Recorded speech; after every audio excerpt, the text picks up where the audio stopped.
ओह रुको रुको बच्चों, आप सोच रहे हो कि मैम को लेक्चर शुरू करने से पहले ही भूख लग गया। तो एक्चुअली में इस चॉकलेट में है न्यूट्रिशन और इससे मुझे मिलने वाली है ढेर सारी एनर्जी। इस एनर्जी की ही हेल्प से मैं आपको आज इस चैप्टर को लर्न करने में हेल्प करूंगी। तो हेलो हाय नमस्ते, कैसे हो आप लोग। मैं आपकी काजल मैम स्वागत करती हूँ आपका एडू फील्ड में। आज हम लोग क्लास 10 साइंस बायोलॉजी का सबसे फर्स्ट चैप्टर जिसका नाम है लाइफ प्रोसेस शुरू करने वाले हैं। सबसे पहले ये लाइफ प्रोसेस ही क्यों चैप्टर शुरू कर रहे हैं हम, क्योंकि इस चैप्टर से हमारे बोर्ड एग्जाम में 8 to 12 मार्क्स के क्वेश्चन देखने को मिलते हैं।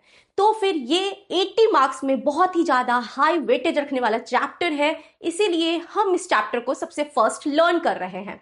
लाइफ प्रोसेस अगर हम वर्ड को स्प्लिट कर दे तो सबसे पहले है life and then process. Life का मतलब होता है वो जीवन और प्रोसेसेस का मतलब होता है प्रक्रियाएं। वो सभी प्रक्रियाएं जो किसी इंडिविजुअल ऑर्गेनिज्म को लाइफ में सस्टेन रहने और मेंटेन करने में मदद करती है, उसे जिंदा रहने में हेल्प करती है, तो उसे हम कहते हैं लाइफ प्रोसेस। अब इस लाइफ प्रोसेस में भी टोटल 4 लाइफ प्रोसेसेस के बारे में हम इस चैप्टर में डिस्कस करने वाले हैं।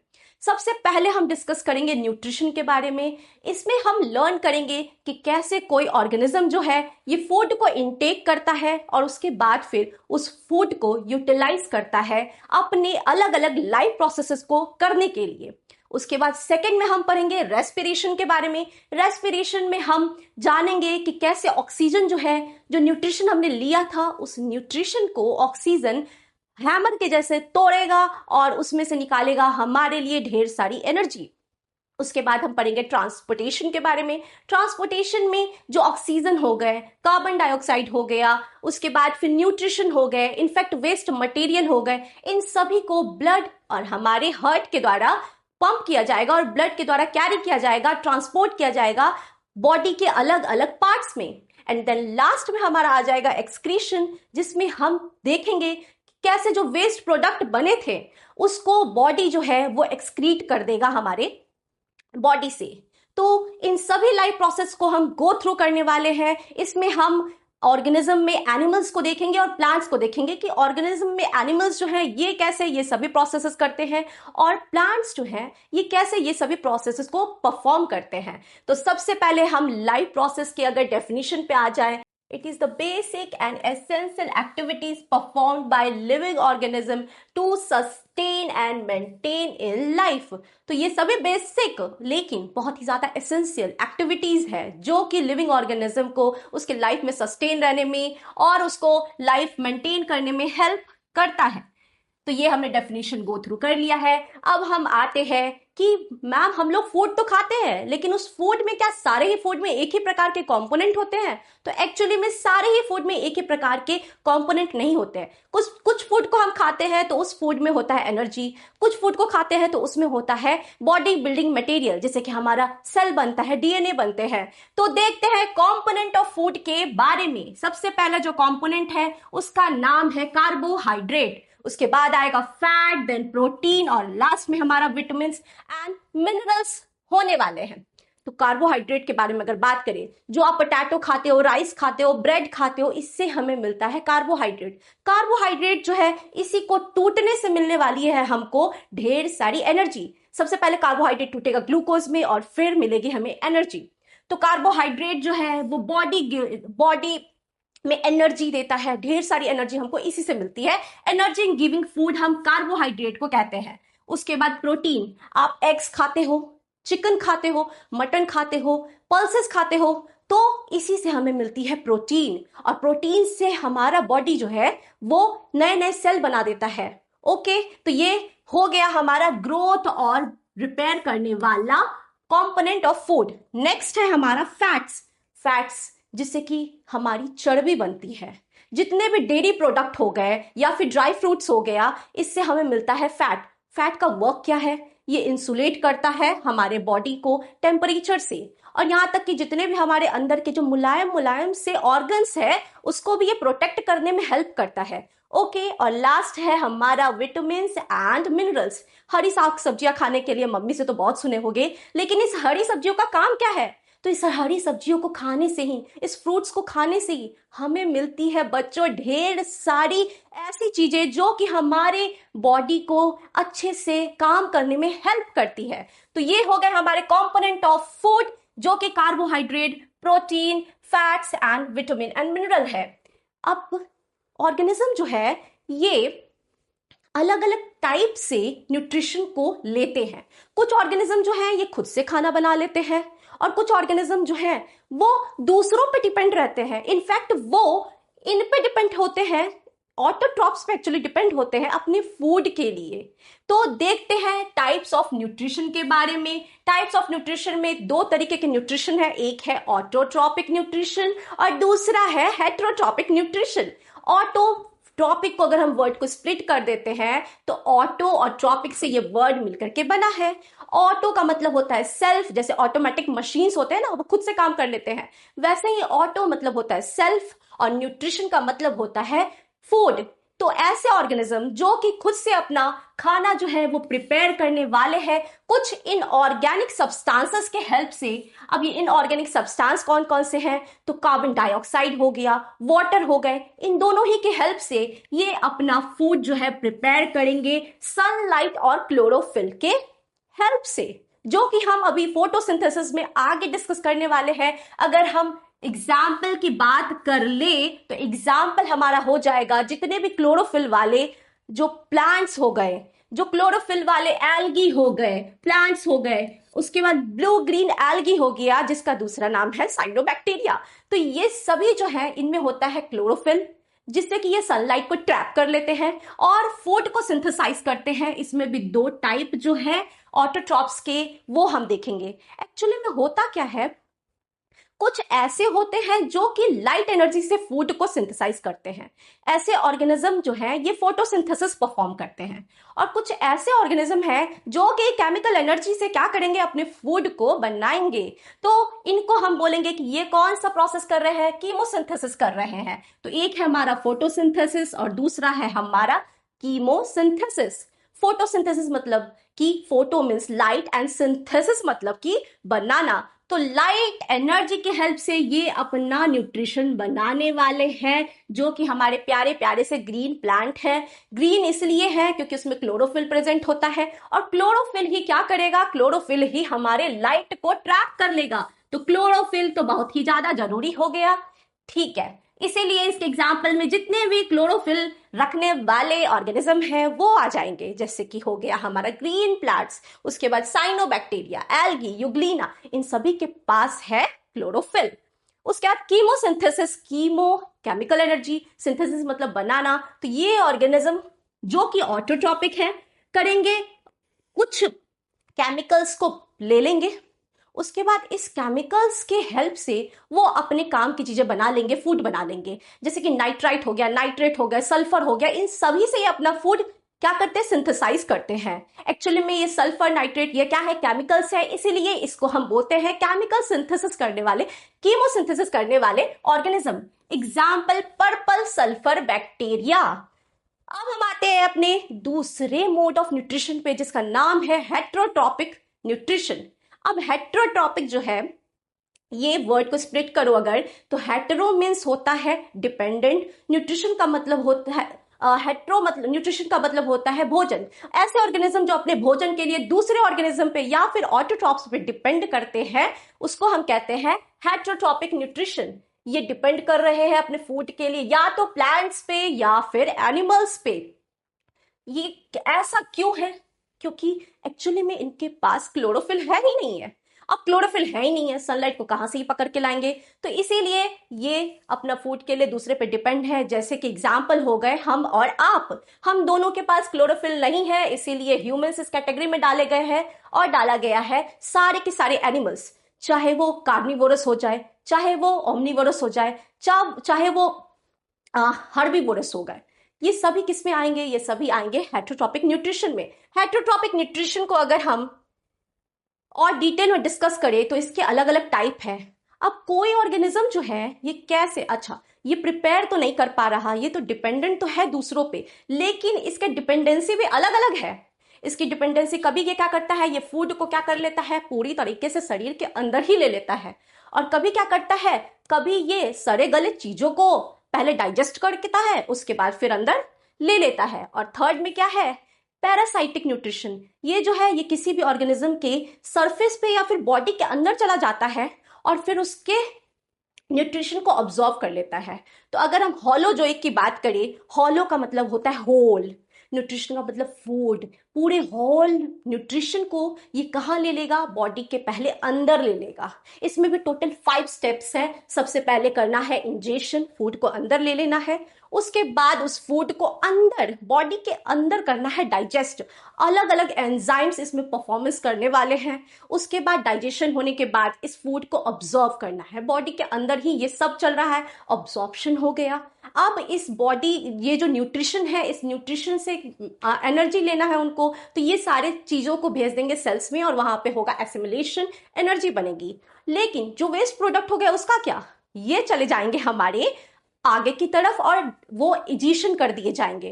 अब ये प्रोसेसेस तो समझ में आ गया कि हॉलोजोइक में जो है ये सॉलिड फॉर्म में फूड को अंदर ही ले लेना है और फिर उसको डाइजेस्ट करना है इनसाइड द बॉडी। एग्जाम्पल में सबसे पहले तो हम ह्यूमन बींग्स, क्योंकि हम लोग जो है हम लोग अंदर ही फूड को ले लेते हैं, और वैसे ही अमीबा भी जो है ये यूनिसेलुलर ऑर्गेनिज्म है, लेकिन हल्के में नहीं लेना इसको। ये जो है फूड को जो है ये अंदर पहले इंजेशन करता है और उसके बाद उसका अंदर डाइजेशन हो जाता है। और फिर जितने भी हमारे आसपास के सारे एनिमल्स हो गए वो भी क्या करते हैं, हॉलोजोइक मोड ऑफ न्यूट्रिशन जो है बच्चा परफॉर्म करते हैं। अब हम आते हैं सैप्रोफाइटिक न्यूट्रिशन पे। ब्रेड्स तो आपने खाए ही होंगे, लेकिन 10 दिन पुराना ब्रेड अगर आपने खाया होगा, एक्चुअली में नहीं खा पाओगे वो, क्योंकि उसमें क्या लग जाती है, उसमें लग जाती है फफूंदी, जिसको हम बोलते हैं फंगी। ये क्या करते हैं, ये ऑर्गेनिज्म ऐसे हैं जो डेड और डीकेइंग ऑर्गेनिक मैटर को ही इनटेक करें, खाएंगे नहीं। एक्चुअली में पहले उसको क्या करेंगे, उस पे एंजाइम सिक्रीट करेंगे। एंजाइम सिक्रीट हो जाएगा तो बॉडी के बाहर ही क्या होगा, बॉडी के बाहर ही इसका हो जाएगा डाइजेशन परफॉर्म। इसीलिए ये हॉलोजोइक में नहीं है, इसीलिए ये सेप्रोफाइटिक में है, क्योंकि ये पहले बाहर ही बॉडी के इसको डाइजेस्ट कर देते हैं फूड को। ठीक है, अब डाइजेस्ट होने के बाद फिर ये उस जरूरी के फूड को ऑब्जॉर्व करेंगे और जो उनके जरूरी का नहीं है उसको कर देंगे tata bye bye see you. तो फिर ये है इसके एग्जाम्पल में फंजाई, सारे के सारे फंजाई जो है सेप्रोफाइटिक है। मशरूम्स हो गया, और ब्रेड वाले एग्जाम्पल अभी मैंने दिए थे ना, ब्रेड मोल्ड हो गया, ये सभी सेप्रोफाइटिक मोड ऑफ न्यूट्रिशन है। अब एक बहुत ही बदतमीज लेकिन ठीक ठाक सा एग्जाम्पल है यहाँ पे, सॉरी टाइप्स है न्यूट्रिशन के, जो कि है पैरासाइटिक। ये बहुत बदतमीज है। ये क्या करता है कि ऑर्गेनिज्म के सरफेस पे जाकर के चिपक जाएगा या फिर बॉडी ही के अंदर घुस जाएगा और फिर उस ऑर्गेनिज्म के न्यूट्रिशन को ऑब्जॉर्व करने लगेगा। बालों में जुएं देखी हैं आपने, ये जुएं क्या करती हैं, वहां जंगल सफारी करने तो नहीं जाती हैं, वो क्या कर रही हैं, वो एक्चुअली में हमारे सर पे जो ब्लड वेजल है उससे ब्लड को कर रही है, चूस रही हैं। तो इस ऑर्गेनिज्म में क्या है, ये ऑर्गेनिज्म क्या कर रहा है, ये ऑर्गेनिज्म कर रहा है होस्ट के बॉडी पे अटैक। पूरी तरीके से मारेगा नहीं, बस अटैक करेगा और अटैक करके अपने काम की चीजों को कर लेता है अब्सॉर्ब। एग्जाम्पल में कौन है, कस्क्यूटा। देखो तुम लोग तो सोचते थे कि प्लांट बहुत अच्छा होता है, लेकिन एक प्लांट जिसका नाम है कस्क्यूटा, यहाँ फिगर देख रहे हो, ये ग्रीन प्लांट है और उसके ऊपर जो ये येलोइश में दिख रहा है ये है हमारा प्लांट जिसका नाम है कस्क्यूटा। हालांकि ये प्लांट है बट ये नॉन क्लोरोफिक प्लांट है, ये नॉन क्लोरोफिक प्लांट है, इसीलिए बेचारा फोटोसिंथेसिस कर ही नहीं पाता। और फिर ये क्या करता है, दूसरे प्लांट पे चला जाएगा और दूसरे प्लांट से अपने न्यूट्रिशन को क्या करेगा, खींचने लग जाएगा। कैसे खींचेगा, तो उसके टिश्यू पे चला जाएगा, उसके अंदर घुस जाएगा, पेनिट्रेट कर देगा और पेनिट्रेट करके अपने न्यूट्रिशन को ऑब्जॉर्ब कर लेगा। लेकिन उसको ये मारेगा नहीं, ना ही उसको डिकम्पोज करेगा, ना ही उसको डीके करेगा, बस अपने न्यूट्रिशन को लेकर के वहीं पे जो है चिपका रहेगा। उसके बाद दूसरे एग्जाम्पल है टिक। जानवरों में जो जुएं हो जाती हैं उसको हम टिक कहते हैं, लीच लीच मतलब जोंक, जोंक जो है वो ज्यादातर बारिश के मौसम में आपको देखने को मिलेगा।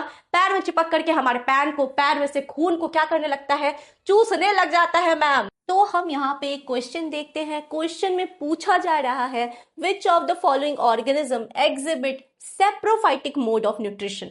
मतलब कि ऑर्गेनिज्म है और वो सेप्रोफाइटिक मोड ऑफ न्यूट्रिशन कर रहा है, हमको चूज करना है कि कौन सा ऑर्गेनिज्म ऐसा करता है।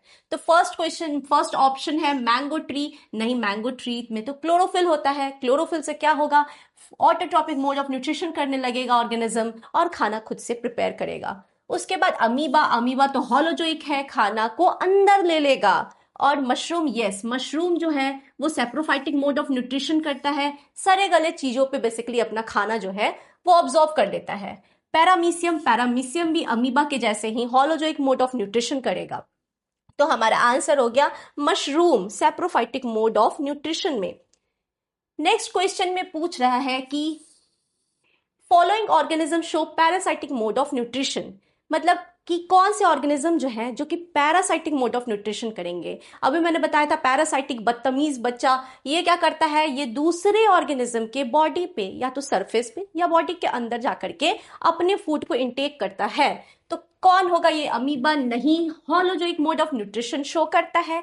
एल्गी नहीं, ऑटोट्रॉपिक मोड ऑफ न्यूट्रिशन है। मशरूम अभी हमने देखा saprophytic mode of nutrition show कर रहा था।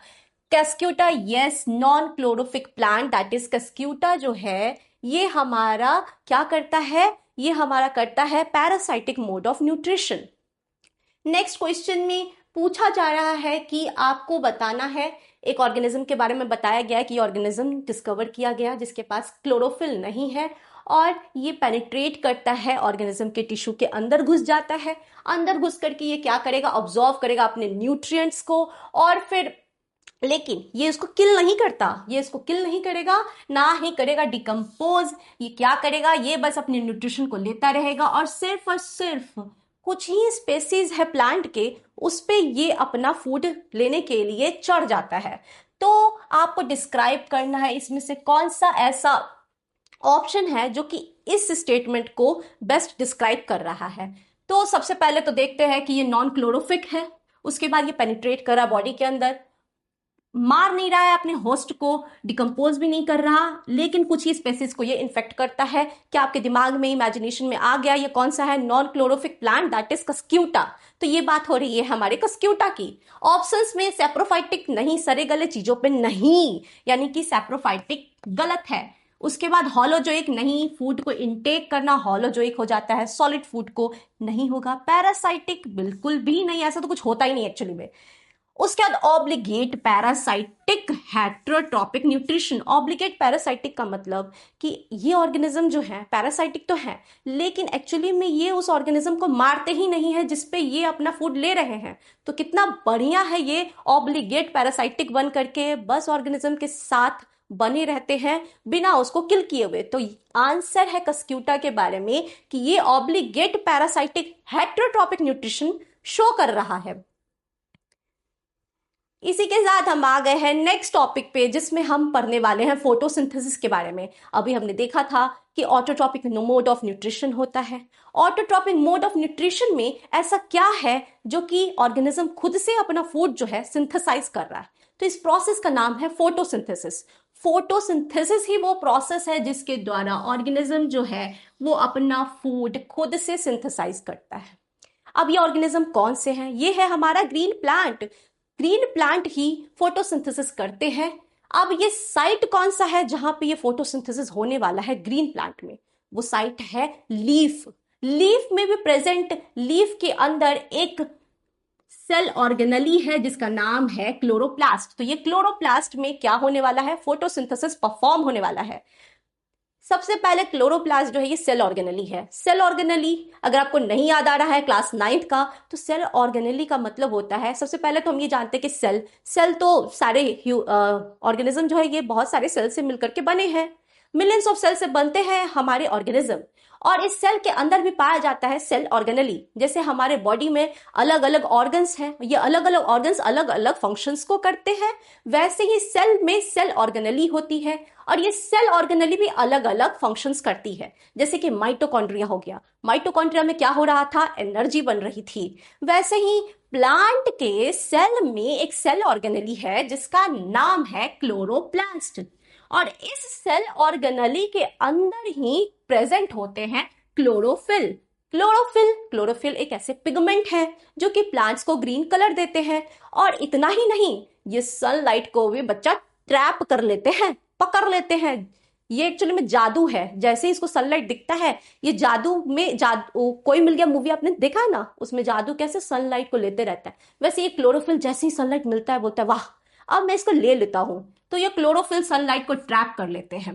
अगर हम इस फोटोसिंथेसिस के रॉ मटेरियल की बात करें कि क्या क्या चीजें हैं जो कि फोटोसिंथेसिस में यूज करने वाले हैं ये ग्रीन प्लांट्स, तो इसमें आता है in organic substances. Organic substances में जैसे CO2 हो गया, वाटर हो गया, ये दोनों ही हैं इन ऑर्गेनिक सब्सटेंसेस, सॉरी। तो इन ऑर्गेनिक सब्सटेंसेस जैसे कि CO2 हो गया, वाटर हो गया, इसको प्लांट क्या करते हैं, ले लेते हैं।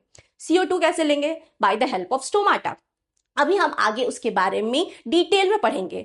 तो स्टोमाटा ने क्या किया, CO2 ले लिया। वाटर कहां से आएंगे, वाटर आएगा सॉइल से। पानी हम कहाँ डालते हैं, पानी हम सॉइल में डालते हैं। तो सॉइल में सॉइल से वाटर अब्सॉर्ब कर लेंगे by the help of root hairs. और रूट हेयर जैसे ही वो पानी अब्सॉर्ब करेंगे, जाइलम टिश्यू से जो है पानी कहाँ चला जाएगा, पानी चला जाएगा जहां पे फोटोसिंथेसिस परफॉर्म होने वाला है। कहां पे फोटोसिंथेसिस परफॉर्म होगा, लीफ में, लीफ में भी क्लोरोप्लास्ट में। तो ठीक है, अब पानी भी कहां चला गया, पानी भी चला गया लीफ के पास। CO2 भी जो है लीफ ने ऑब्जॉर्व कर लिया है। अब यहाँ पे क्लोरोफिल क्या करेगा, क्लोरोफिल सनलाइट को ट्रैप करेगा। इस क्लोरोफिल ने सनलाइट को ट्रैप क्यों किया, ये समझ नहीं आ रहा मुझको, समझ में आ जाएगा बच्चा। क्लोरोफिल जो है ये सनलाइट को ट्रैप इसलिए करता है क्योंकि ये वाटर का करने वाला है ब्रेक डाउन, वाटर को तोड़ने वाला है। अब कोई भी चीज जिस चीज से बनेगी उसी में टूटेगी। वाटर किस चीज से बना है, फॉर्मूला तो याद है ना वाटर का आपको, H2O। अब वाटर बना है H2O से, यानी हाइड्रोजन और ऑक्सीजन से, तो ये ब्रेक कर जाता है H2 एंड O2 में। अब ये H2O2 में ब्रेक तो हो गया, अब इस हाइड्रोजन को रहा नहीं जा रहा, इसको एक चाहिए गर्लफ्रेंड जिसके साथ ये पैचअप करेगा और फिर बहुत अच्छे से जिंदगी जिएगा। तो ये कहाँ चला जाएगा, ये चला जाएगा इस CO2 के पास, और इस CO2 को क्या कर देगा, रिड्यूस कर देगा। रिड्यूस करके बनाएगा एक बहुत ही सुंदर सा प्रोडक्ट जिसका नाम है ग्लूकोज, जिसका फॉर्मूला है C6H12O6। फॉर्मूला याद रखनी है आपको। तो इस को जा करके H2O ने रिड्यूस करके बनाया है ग्लूकोज। और साथ में क्या है जो निकल रहा है, अभी देखा था ना आपने, ये O2 भी तो टूटा था, और O2 भी अब इन्वायरमेंट में क्या हो जाएगा, रिलीज हो जाएगा। और साथ में कुछ अमाउंट ऑफ वाटर भी क्या होने वाले हैं, निकलने वाले हैं हमारे फोटोसिंथेसिस के प्रोसेस में।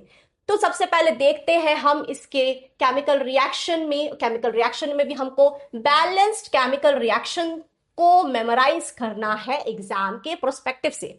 कितने नंबर ऑफ CO2 लेगा, 6 नंबर ऑफ CO2 लेगा। कितने नंबर ऑफ H2O लेगा, 12 नंबर ऑफ H2O। देखो 6 2 12 हो गया, तो 6 और 12 ठीक है। कहां पे हो रहा है, क्लोरोफिल कर रहा है। क्या कर रहा है, सनलाइट को ट्रैप। तो एरो डालो, ऊपर लिख दो क्लोरोप्लास्ट या क्लोरोफिल और नीचे लिख दो सनलाइट। उसके बाद कितने नंबर ऑफ ग्लूकोज बने, एक तो मेंशन ही नहीं करना है तो एक छोड़ दो वैसे ही। अब कितने नंबर ऑफ ऑक्सीजन बने, 6 नंबर ऑफ ऑक्सीजन। और पानी कितनी निकल गई, 6 नंबर ऑफ पानी। तो इधर तो 6 है और इधर 6 एंड 12 हो गया। तो ये याद हो गया है केमिकल इक्वेशन, वो भी बैलेंस्ड केमिकल इक्वेशन। किसका, हमारे फोटोसिंथेसिस के पूरे प्रोसेस का। अब हम देखते हैं कि खाना तो प्लांट ने बना लिया, खाना प्लांट ने मस्त बना लिया, लेकिन किस फॉर्म में बनाया है, ग्लूकोज के फॉर्म में बनाया है। किस फॉर्म में बनाया है, ग्लूकोज के फॉर्म में खाना प्लांट ने बनाया है। लेकिन क्या ये ग्लूकोज के ही फॉर्म में स्टोर भी होता है प्लांट्स में? तो आंसर होगा कि नहीं, ये ग्लूकोज नहीं बल्कि स्टार्च के फॉर्म में प्लांट जो है इस ग्लूकोज को स्टोर करती है। ठीक है, लेकिन सिर्फ और सिर्फ हम, ऐसा तो नहीं है कि प्लांट ही ग्लूकोज ले रहा है और स्टोर कर रहा है, वो तो सिंथेसाइज कर रहा है। हम ह्यूमंस भी ग्लूकोज को इनटेक करते हैं, हालांकि हम प्रोसेस ये नहीं कर रहे हैं, हम बाहर से ले रहे हैं ग्लूकोज को, लेकिन हम भी जो है इस फूड को स्टोर करते हैं। तो किस फॉर्म में स्टोर करते हैं? तो ये ग्लूकोज नहीं है, ये है एक्चुअली में ग्लाइकोजन। इंपॉर्टेंट है, ये दोनों ही याद रखना। किस फॉर्म में प्लांट ग्लूकोज को स्टोर कर रहा है अपने बॉडी में, स्टार्च के फॉर्म में। किस रूप में ह्यूमंस जो है स्टोर कर रहे हैं ग्लूकोज को, ग्लाइकोजन के फॉर्म में।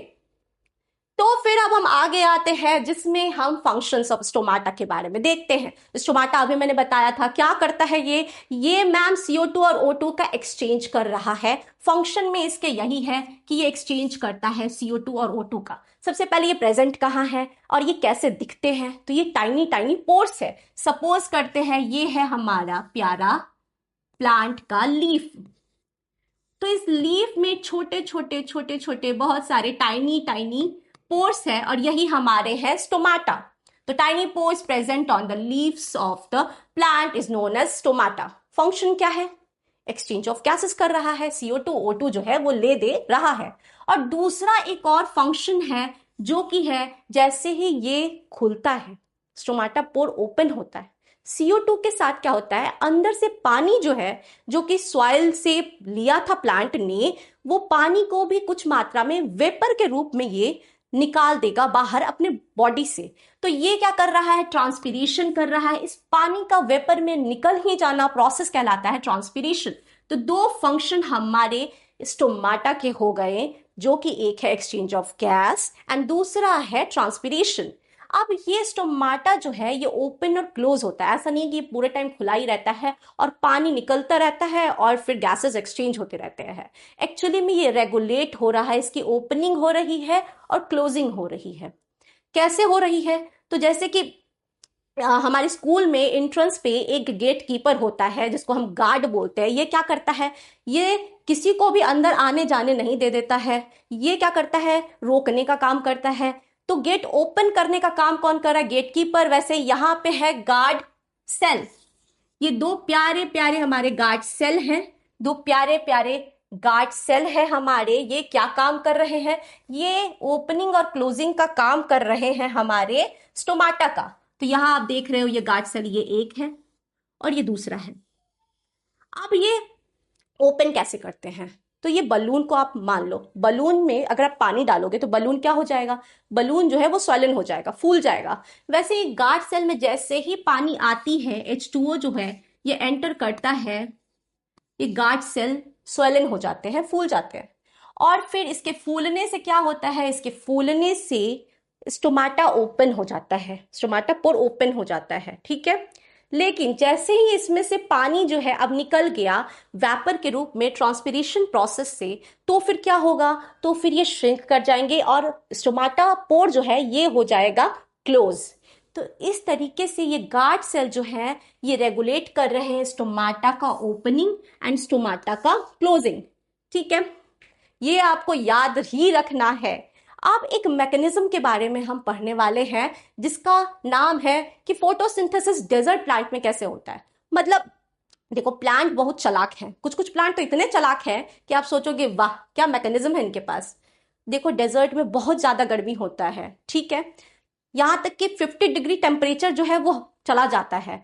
तो अगर ये मान लेते हैं कि इसका जो डेजर्ट प्लांट का अगर लीफ में प्रेजेंट ये स्टोमाटा जो है ये ओपन हो जाएंगे सुबह में जब बहुत ज्यादा गर्मी पड़ रही है, तो फिर यहां से सिर्फ और सिर्फ ऐसा तो नहीं है कि CO2 जो है ये अंदर आ जाएगा, बाहर अंदर से भी तो बाहर कुछ जाएगा, क्या जाएगा, पानी चला जाएगा। और वैसे ही इन बेचारों के पास पानी जो है बहुत कम है।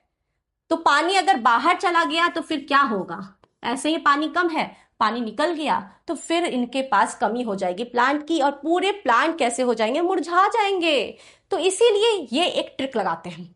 ये क्या बोलते हैं कि सुबह में मैं ना चुपचाप से पड़ा रहता हूँ, मैं क्या करता हूँ, मैं रात में अपना स्टोमाटा ओपन करूंगा, CO2 भी ले लूंगा और मेरा पानी भी शरीर से नहीं निकलेगा। तो ये रात में स्टोमाटा को ओपन करते हैं और CO2 को क्या कर लेते हैं, ले लेते हैं। अब जैसे ही मॉर्निंग होती है ये तुरंत क्या करते, क्लोरोफिल से सनलाइट को ट्रैप करते हैं और फिर प्रोसेस कर देते हैं फोटोसिंथेसिस का।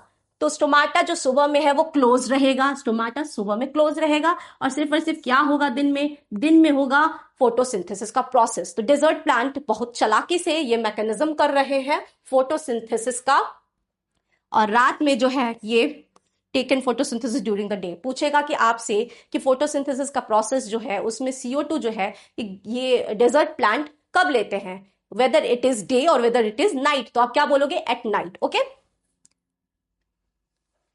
क्वेश्चन टाइम आ गया हम लोगों का। क्वेश्चन पूछ रहे हैं कि व्हाट आर स्टोमाटा, स्टोमाटा क्या होता है। अभी हमने पढ़ा है, देखते हैं पहले पूरे क्वेश्चन को हम गो थ्रू कर लेते हैं। लोकेटेड कहाँ पे स्टोमाटा, उसके बाद 2 फंक्शन बता देने हमको स्टोमाटा के, और एक्सप्लेन करना है कि ये कैसे रेगुलेट हो रहा है गार्ड सेल के द्वारा। अभी बताया था स्टोमाटा कहाँ प्रेजेंट है, स्टोमाटा जो ये टाइनी पोर है प्रेजेंट होता है प्लांट के लीफ पे। ओके, और फंक्शन क्या है, एक्सचेंज ऑफ गैसेस, और दूसरा फंक्शन क्या है, ट्रांसपिरेशन, पानी का लॉस कर देना एनवायरनमेंट में वेपर के रूप में। तो ये 2 फंक्शन हमारे स्टोमाटा के हो गए।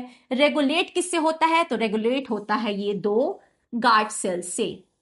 ठीक है, गार्ड सेल जैसे ही वाटर आने से स्वेलन होंगे तो स्टोमाटा ओपन हो जाएगा, और जैसे ही गार्ड सेल पानी निकलने से श्रिंक हो गए स्टोमाटा क्या हो जाएगा, क्लोज हो जाएगा। तो इस तरीके से स्टोमाटा का फंक्शन हमने देख लिया है, स्टोमाटा कैसे काम करता है, कैसे वो गैसेस का एक्सचेंज करता है। नेक्स्ट क्वेश्चन में पूछा जा रहा है which of the following condition is true for the state of stomata. आपको ये डायग्राम देखना है, इस डायग्राम में जो ऑप्शंस दिए हुए हैं उससे मैच करना है डायग्राम में दिए गए फिनोमेना को। सबसे पहला ऑप्शन में पूछ रहा है कि लार्ज अमाउंट, पहले हम डायग्राम को ही एक्चुअली देख लेते हैं। सबसे पहले ये जो पार्ट है ये है प्लांट का एपिडर्मिस। एपिडर्मिस मतलब कि स्किन हो गया प्लांट का, जैसे हमारा ये स्किन है वैसे प्लांट का ये स्किन है, एपिडर्मिस है, इसी में क्लोरोफिल जो है वो प्रेजेंट होते हैं, इसलिए ये ग्रीन कलर का हमारा दिख रहा है। उसके बाद 2 गार्ड सेल यहाँ पे हैं। क्या ये गार्ड सेल स्वेलन है, यस, ये गार्ड सेल कैसे हैं, स्वेलन है, और साथ ही साथ स्वेलन होने से क्या हो गया है, स्टोमाटल पोर जो ये ओपन हो गया। तो ये डायग्राम पूरा का पूरा हमको बता रहा है फिनोमिना। अब हम आते हैं अपने ऑप्शंस पे। बोल रहे large amount of water flows into the guard cell, क्या large amount of water guard cell में आए हैं, हाँ, ये तो ऑप्शन बिल्कुल सही लग रहा है। थोड़ा देख लेते हैं नेक्स्ट ऑप्शंस को भी। Gases exchange is occurring in the large amount. अब यहाँ पे इस डायग्राम के हिसाब से ऐसा तो नहीं शो कर रहा है कि CO2 वगैरह जो है ये अंदर आ रहा है, ऐसा यहाँ पे मेंशन ही नहीं है। इट मीन्स दैट कि ये आंसर तो नहीं होने वाला है। ठीक है, नेक्स्ट है कि large amount of water flows out of the हो जाएगा तो स्टोमाटा ओपन नहीं क्लोज हो जाएंगे, तो ये गलत है, ये भी हमारा रॉन्ग है। नेक्स्ट है कि large amount of sugar collect, अरे भाई ये तो कुछ है ही नहीं है, ये तो बिल्कुल ही गलत है। तो आंसर है हमारा ए नंबर ऑप्शन कि लार्ज अमाउंट ऑफ वाटर जो है ये गार्ड सेल के अंदर जा रहे हैं, इसीलिए स्टोमाटा जो है ये हमारा ओपन है। ये क्वेश्चन रिपीट हो गया है दोबारा, तो कोई बात नहीं है। अब हम आते हैं एक बहुत ही प्यारे से एक्सपेरिमेंट पे, फोटोसिंथेसिस का एक्सपेरिमेंट। हमने ये तो देख लिया कि फोटोसिंथेसिस हो रहा है, कहाँ हो रहा है, कौन कौन से रॉ मटेरियल्स है जो यूज हो रहे हैं। अब इस रॉ मटेरियल में हमने देखा था कि CO2 जो है ये यूज हो रहा था, जो कि आगे चल करके हाइड्रोजन से रिड्यूस होकर के ग्लूकोज बना रहा था। तो आपको क्या लगता है CO2 कितना जरूरी हो गया, बहुत जरूरी हो गया CO2 हमारे लिए। तो इसमें बोल रहा है कि एक बच्चा है उसने पूरा सेटअप लगाया है, उसने क्या किया है CO2 को ही हटा दिया, अपने सेटअप से CO2 को हटा दिया, ये चेक करने के लिए कि क्या CO2 जो है ये बहुत ही ज्यादा जरूरी है फोटोसिंथेसिस करने के लिए। तो सेटअप क्या है देखते हैं। सबसे पहले हमको एक पॉटेड प्लांट लेना है, उसमें पानी डाल देना है और साथ में उसको बंद कर देना है इस तरीके के बेल जार से। इसको हम शीशे के इस कवरिंग को हम बोलते हैं बेल जार, इसे हमको कवर कर देना है। ऐसा कवर करना है कि इसके अंदर थोड़ा सा भी एयर जो है नहीं जाए। और लेकिन अंदर में जो एयर चला गया उसका क्या, तो अंदर में जो एयर चला गया है उसके लिए एक केमिकल है जिसका नाम है KOH, पोटेशियम हाइड्रोक्साइड। इसका रोल क्या है, अंदर में जो CO2 चले गए हैं अब उसको ऑब्जर्व करने का काम ये करेगा, ताकि बिल्कुल ही CO2 का जो कनेक्शन है वो इस प्रोसेस में टूट जाए, क्योंकि चेक ही यही करना है कि CO2 क्या जरूरी है या फिर नहीं जरूरी है। तो ये सेटअप बच्चे ने लगा लिया है। इस सेटअप में क्या होता है ये आप देखते हैं। इस सेटअप में अब हम इसको धूप में डाल देंगे, 4-5 घंटे के लिए धूप में डाल देंगे। उसके बाद फिर उस सेटअप से उसमें से लीफ तोड़ करके लाएंगे। लीफ के साथ हम करेंगे एक एक्सपेरिमेंट। लीफ को पहले हम करेंगे पानी में बॉईल, फिर हम अल्कोहल में उसको बॉईल करेंगे, अगेन पानी में बॉईल करेंगे। अरे भाई कितनी बार बॉईल करेंगे हम। तो अब हो गया हमारा बॉइलिंग का प्रोसेस। अब क्या करेंगे, अब उस लीफ पे डालेंगे एक सोल्यूशन जिसका नाम है आयोडीन सोल्यूशन। एक्चुअली में अगर इस प्लांट ने फूड प्रिपेयर किया होगा तो फूड किस रूप में स्टोर किया होगा, क्या लगता है, स्टार्च के रूप में। और आयोडीन का काम ही है कि अगर आयोडीन इस स्टार्च पे डाला जाए तो ये कलर चेंज करता है। किस कलर में चेंज करता है, ब्लू और ब्लैक में चेंज करता है। तो इट मीन्स दैट कि अगर यहाँ पे फोटोसिंथेसिस हुआ होगा, स्टार्च का फॉर्मेशन हुआ होगा, और आयोडीन जैसे ही स्टार्च पे डालेंगे ये ब्लू ब्लू ब्लैक में चेंज हो जाएगा। तो जैसे ही इसमें आयोडीन सोल्यूशन डाला गया तो ऑब्जर्वेशन हुआ कि लीफ जो है ब्लू ब्लैक में कन्वर्ट ही नहीं हुआ। तो इट मीन्स दैट कि स्टार्च का फॉर्मेशन हुआ ही नहीं, यानी कि फोटोसिंथेसिस हुआ ही नहीं। तो इससे बच्चा प्रूफ होता है कि फोटोसिंथेसिस में CO2 जो है ये बहुत ही इंपॉर्टेंट रोल प्ले करते हैं। यहाँ क्वेश्चन में पूछ रहा है what is the role of KOH in this experiment. KOH का क्या रोल था, ये ऑब्जर्व कर रहा था किसको, CO2 को बेल जार के अंदर। दूसरा पूछ रहा है why is plant kept in the sunlight after setting up the apparatus. क्यों रखा गया, ताकि हम उसको प्रॉपर धूप दे सके, सनलाइट दे सके, जिससे कि वो क्या करेगा, फोटोसिंथेसिस परफॉर्म करेगा। तो इसी के लिए ये सेटअप को सनलाइट में रखा गया। नेक्स्ट क्वेश्चन बोल रहा है what result will confirm that CO2 is necessary for photosynthesis. कौन सा रिजल्ट परफॉर्म होगा, ये स्टार्च आयोडीन सोल्यूशन वाला टेस्ट करेंगे, और अगर ब्लू ब्लैक में ये चेंज हुआ देन फोटोसिंथेसिस हुआ है, और अगर ब्लू ब्लैक में चेंज नहीं हुआ इट मीन्स दैट कि ये फोटोसिंथेसिस नहीं हुआ है। तो हुआ क्या, क्या ये हुआ, क्या ये नहीं हुआ, कमेंट सेक्शन में आप फिर से बता दो मुझको। तो इस तरीके से हमने ये एक्सपेरिमेंट कवर कर लिया है। अब हम आ गए हैं इसमें नेक्स्ट टॉपिक पे जिसका नाम है न्यूट्रिशन इन अमीबा। अमीबा जो है ये यूनिसेलुलर ऑर्गेनिज्म है, जैसा कि इस फोटो में आपको दिख रहा है यूनिसेलुलर है। स्ट्रक्चर जो है ये डिफाइन ही नहीं है, इसका स्ट्रक्चर कभी ये ऐसा है कभी ये ऐसा है, आप देख रहे हो बार बार ये अपने आप को चेंज कर रहा है। अब ये न्यूट्रिशन कैसे लेता है, तो इसके टोटल 5 स्टेप्स हैं। सबसे पहले चूंकि ये कैसा मोड शो कर रहा है, अभी मैंने आगे पीछे बताया था कि ये holozoic mode of nutrition show कर रहा है। होलोजोइक में क्या होता है, इंजेशन हो जाता है, मतलब खाना जो है ये पूरा का पूरा बॉडी के अंदर ले लिया जाता है। तो अब इंजेक्शन इसने किया है, फूड को क्या किया है, फूड पार्टिकल को ये फिंगर प्रोजेक्शन बनाया है इसने स्यूडोपोडिया, और फूड वैक्यूल में खाने को भेज दिया है। अब ये क्या है स्यूडोपोडिया, देखिए अमीबा यूनिसेलुलर है, फूड उसका दूर है। अब वो कैसे जाए उस फूड के पास, बैठा तो नहीं रहेगा कि उसका फूड जो है वो आएगा वो खाना खाएगा, तब मर ही जाएगा बेचारा। तो इसीलिए इसके पास है सूडोपोडिया, ये अपने बॉडी को फिंगर के जैसा बनाता है। अब ये सूडोपोडिया का 2 फंक्शन है। पहला फंक्शन है कि ये फीट के जैसा काम करता है, इसको फॉल्स फीट भी कहते हैं। ये फॉल्स फीट के जैसा काम करेगा और अमीबा को लोकोमोशन में मदद करेगा। अब ये अमीबा फूड के पास चला जाएगा, उसके बाद फिर इसी से ये फूड को ट्रैप कर लेगा, पकड़ लेगा, और फिर अपने बॉडी के अंदर इंजेस्ट कर लेगा सूडोपोडिया से। फिर बॉडी के अंदर चला गया इस फूड वैक्यूल में। फूड वैक्यूल में क्या होगा, फूड वैक्यूल में निकलेंगे बहुत सारे एंजाइम्स, और ये एंजाइम्स क्या करेंगे, ये एंजाइम्स करेंगे फूड का डाइजेशन फूड वैक्यूल के अंदर।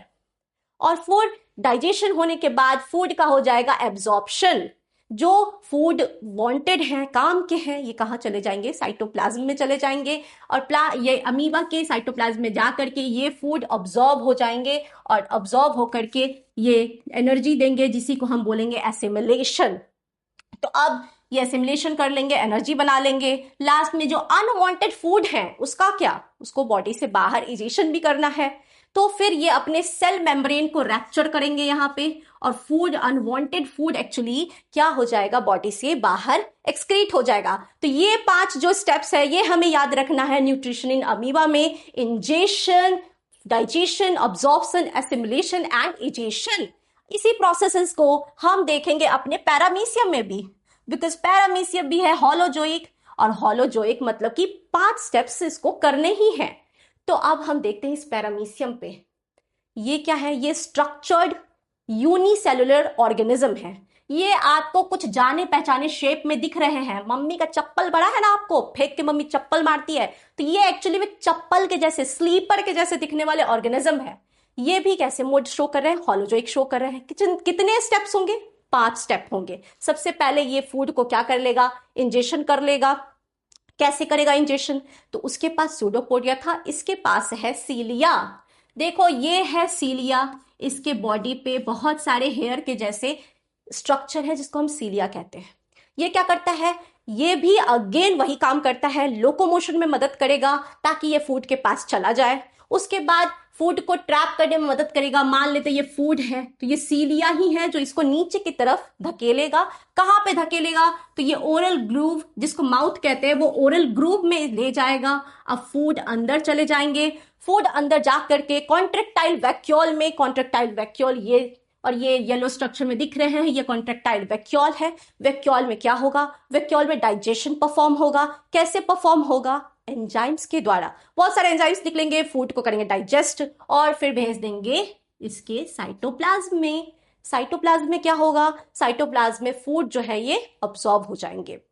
उसके बाद जो अनवांटेड फूड मटेरियल है उसको क्या करेंगे, उसको बाहर निकाल देंगे एनल पोर के हेल्प से।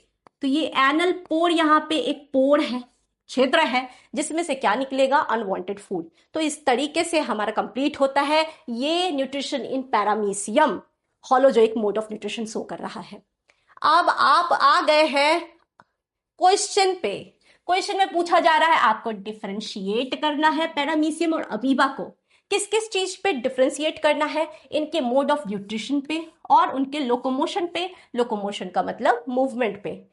तो अमीबा के बारे में मोड ऑफ न्यूट्रिशन क्या है इसका, हॉलोजोइक है। और पैरामीशियम का कैसा है, पैरामीशियम का भी मैम हॉलोजोइक है। फूड को इनटेक कर लेना। लोकोमोशन यानी मूवमेंट किसके द्वारा करता है लोकोमोशन, अभी हमने पढ़ा था अमीबा स्यूडोपोडिया के द्वारा करता है। और ये कैसे करता है, ये करता है सीलिया के हेल्प से। ओके, तो अमीबा, स्यूडोपोडिया एंड पैरामीशियम सीलिया के द्वारा क्या कर रहा है, मूवमेंट कर रहा है। अब हम आ गए हैं अपने नेक्स्ट टॉपिक पे जिसका नाम है न्यूट्रिशन इन ह्यूमन। अब हम करेंगे अपने बारे में बात कि हम कैसे न्यूट्रिशन करते हैं। तो अभी मैंने आपको बताया कि ह्यूमंस भी जो है हॉलोजोइक मोड ऑफ न्यूट्रिशन करते हैं। ये भी बॉडी में सबसे पहले फूड को कर लेते हैं इनटेक, जिसको हम कहते हैं इंजेशन। फिर करते हैं उसके बॉडी के अंदर डाइजेशन। फिर यूज के मटेरियल को कर लेते हैं ऑब्जर्व, और उसके बाद फिर उससे यूज वाले मटेरियल से एनर्जी का फॉर्मेशन होगा जिसके लिए वो भेज देंगे फूड को। और लास्ट में अनवांटेड फूड को ये कहाँ भेज देंगे, इजेशन होने के लिए भेज देंगे। ये 5 प्रोसेसेस अगेन ह्यूमन बेबी होगा। बहुत इजी हो गया, तीनों ही में एक ही परफॉर्मेंस हो रहा है, बहुत इजी पीजी हो गया मैम। अब देखते हैं कि इनके कौन कौन से ऑर्गन हैं और क्या क्या हेल्प कर रहे हैं हमारे न्यूट्रिशन में। सबसे पहले एलिमेंट्री कनाल। ये वर्ड एलिमेंट्री कनाल जो है ये किसको बता रहा है, ये एक्चुअली में माउथ से शुरू होकर के पूरे के पूरे इस पैसेज को शो कर रहा है। पूरे के पूरे पैसेज को शो कर रहा है कि फूड न्यूट्रिशन जो है किस किस एरिया में ट्रैवल करता हुआ जा रहा है। तो इस पूरे ही पैसेज को एज अ होल हम कहते हैं एलिमेंट्री कनाल। तो long muscular tube from mouth to anus, from mouth to anus. अब खाना जो है माउथ से अंदर ले लिया गया, किसके द्वारा लिया जाएगा, माउथ के द्वारा लिया जाएगा। और फिर क्या करेगा, और फिर ये उसको ब्रेक डाउन करेगा, तोड़ेगा। कैसे टूटेगा, तो दांत से टूटेगा मैम। दांत हमारा बहुत अच्छा मिक्सी ग्राइंडर है, जैसे मिक्सी ग्राइंडर में पीस देता है ना सब कुछ, वैसे ही दांत भी हमारा पीस देता है। और क्या कर देता है, टेक्सचर को, फूड के टेक्सचर को यूनिफॉर्म कर देता है। फिर माउथ में बहुत सारे ग्लैंड्स होते हैं। अभी ग्लैंड पानी निकालेंगे, पानी, पानी का मतलब सलाइवा निकालेंगे। सलाइवा क्या करेगा, सिर्फ और सिर्फ किसी चीज को देख करके पानी निकालेगा, टेस्टी टेस्टी चीज देखेगा और मुंह से पानी निकाल देगा ना बेटा, ऐसा नहीं है। ये करता है डाइजेशन। इसके पास होते हैं सलाइवरी अमाइलेज जो कि डाइजेस्ट कर देते हैं स्टार्च का सिंपल शुगर में। तो ये काम है सलेवरी अमाइलेज का। अब हम आते हैं अपने टंग पे। मुंह में टंग भी होता है, खाली जबान चलाने के काम नहीं आता, ये फूड को मिक्स करने के काम आता है, ताकि फूड मिक्स हो करके सलाइवा से कहाँ चला जाएगा, नीचे के पार्ट में चला जाएगा, फूड पाइप में चला जाएगा। तो खाना अब कहाँ जा रहा है, ईजोफेगस में जा रहा है, जिसको हम बोलते हैं फूड पाइप। फूड पाइप मतलब खाना वाला पाइप। अब इस फूड पाइप में जो खाना है ये कहाँ चला जाएगा, हमारे प्यारे से स्टमक के पास चला जाएगा। देखो यहाँ माउथ और यहाँ फिर क्या है, ये हमारा स्टमक है। कनेक्शन कौन से है, कनेक्शन को कहते हैं फूड पाइप। अब एक यहाँ पे बात बताई जा रही है कि क्या डाइजेशन भी यहाँ होगा, तो नो, डाइजेशन का परफॉर्मेंस फूड पाइप में बिल्कुल ही नहीं होता है।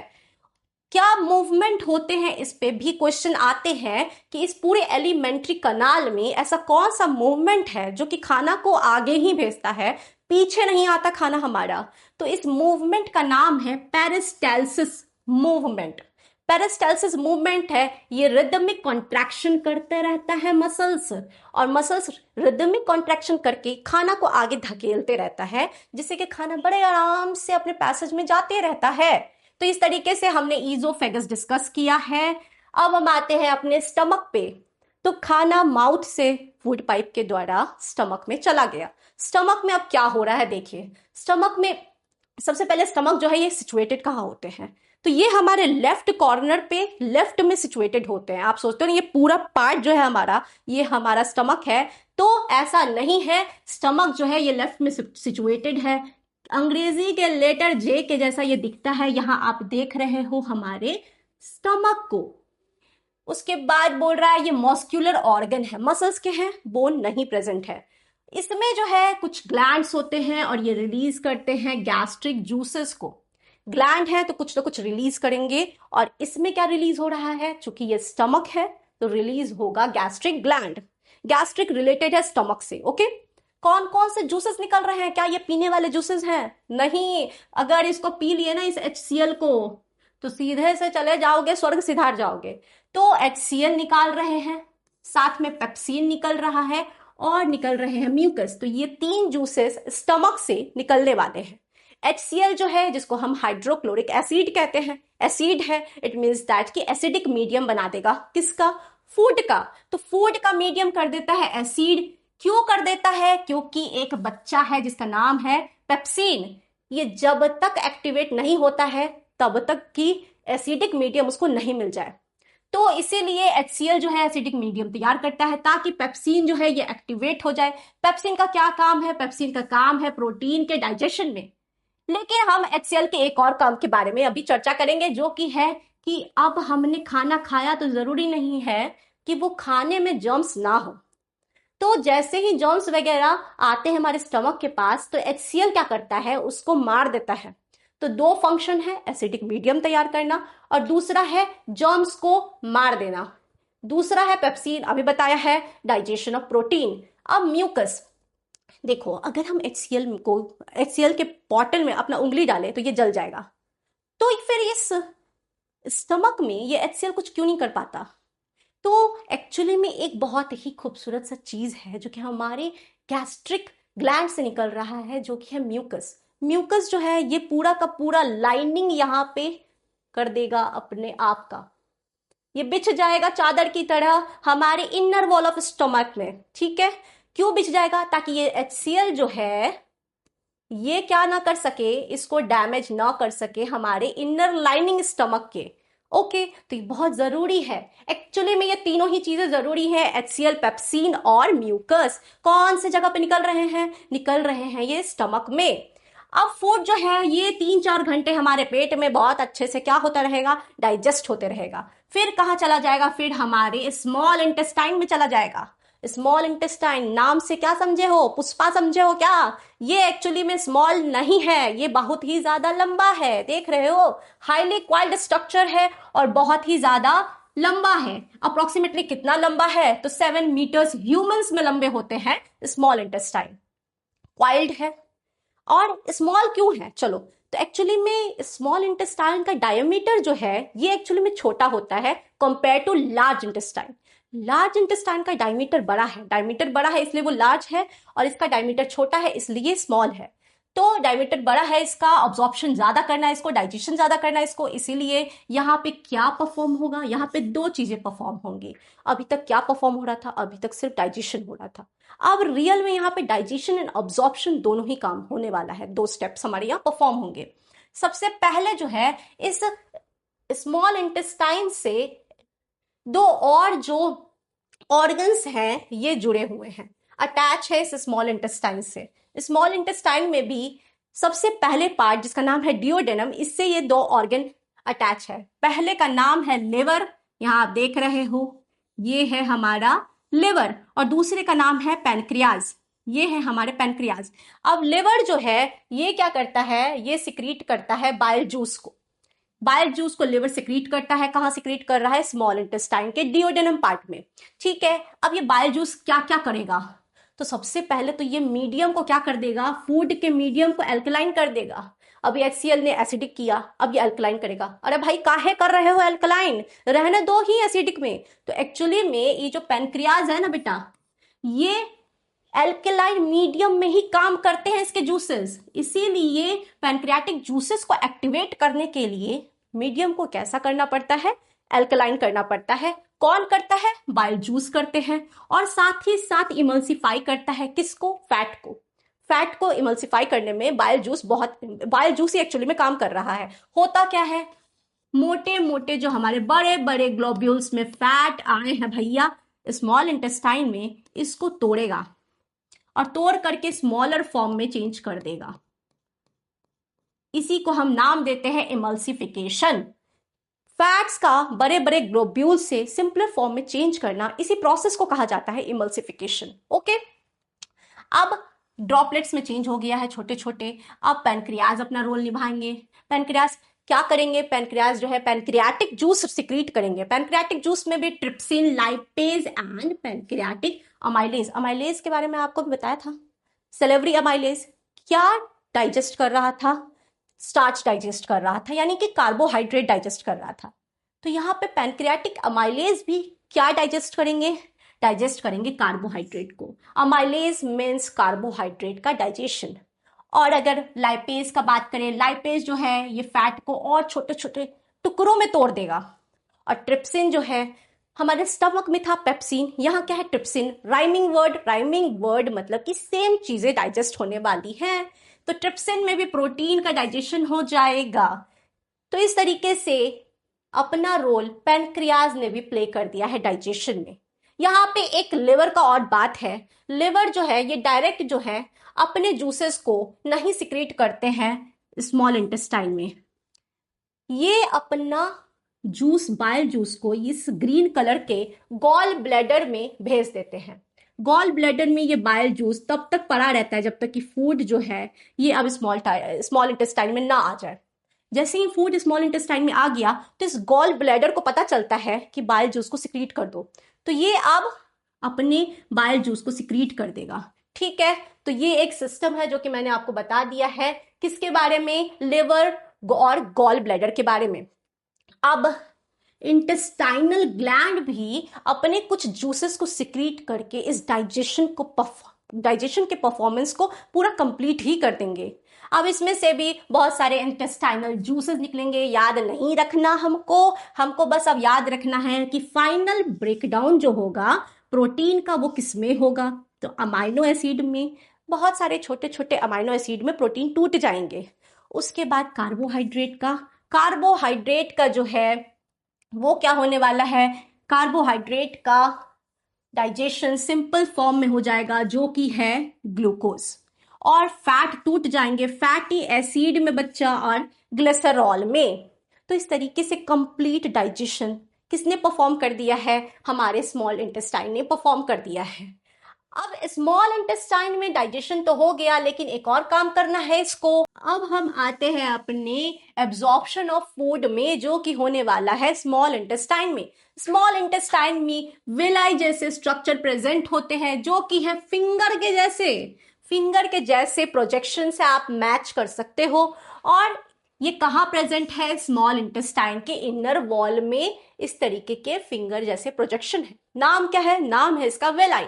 काम क्या करता है, ये सरफेस एरिया को बढ़ा देता है स्मॉल इंटेस्टाइन के, अगर मान लेते ये स्मॉल इंटेस्टाइन है तो इस तरीके से ये प्रेजेंट होते हैं और क्या करते हैं, सरफेस एरिया को बढ़ा देते हैं। कैसे, देखो ये स्मॉल इंटेस्टाइन अगर ऐसा रहता तो ये इसकी एरिया बस यहां से यहां तक रहती, लेकिन स्मॉल इंटेस्टाइन ने ऐसे ऐसे ऐसे ऐसे कर लिया, वेलाई बना लिया, तो सरफेस एरिया क्या हो गया, इंक्रीज हो गया। क्यों इंक्रीज कर रहे हैं, तो एक्चुअली में इसमें नेटवर्क्स ऑफ ब्लड वेजल्स हैं, ब्लड कैपिलरीज है। क्या फ्लो हो रहा है, ब्लड फ्लो हो रहा है। क्यों फ्लो हो रहा है, ताकि जो न्यूट्रिएंट है उसको ऑब्जॉर्व कर लिया जाए और बॉडी के सेल्स में भेज दिया जाए। फर्दर उससे क्या होगा, उससे एनर्जी बनेगी, ग्रोथ होगा, रिपेयर होंगे टिश्यूज।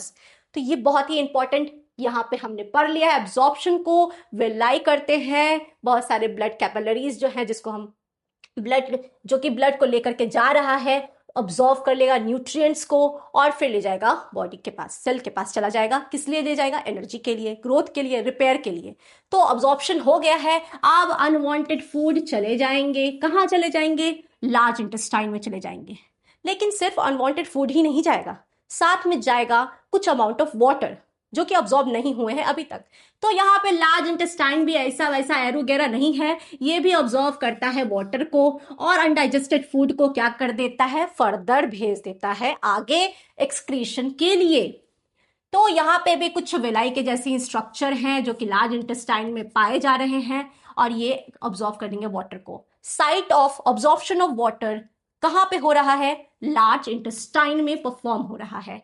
एक्सक्रीशन कैसे होगा, तो आते हैं, ये है हमारा एनल पोर, ये हमारा एनल पोर है जिसको एनस बोल रहे हैं यहाँ पे हम। एनस जो है ये इजेशन के लिए काम करता है। होता क्या है, जैसा ही हमको लगती है पॉटी तो हम क्या करते हैं, वॉशरूम में चले जाते हैं। कैसे पता चलता है कि हमको वॉशरूम जाना है, तो ये हमको बताता है हमारा नर्वस सिस्टम, हमको नहीं, ये एनल स्फिंक्टर को बताता है। एनल इंस्पेक्टर जो है ये हमारे नर्वस सिस्टम के द्वारा रेगुलेट होते हैं। जैसे ही ये जो अनवांटेड वेस्ट मटेरियल है ये यहाँ पे कलेक्शन हो जाता है इसका, तो एनल स्फिंक्टर क्या हो जाता है, खुल जाता है और फिर वेस्ट मटेरियल क्या हो जाते हैं, निकाल दिए जाते हैं।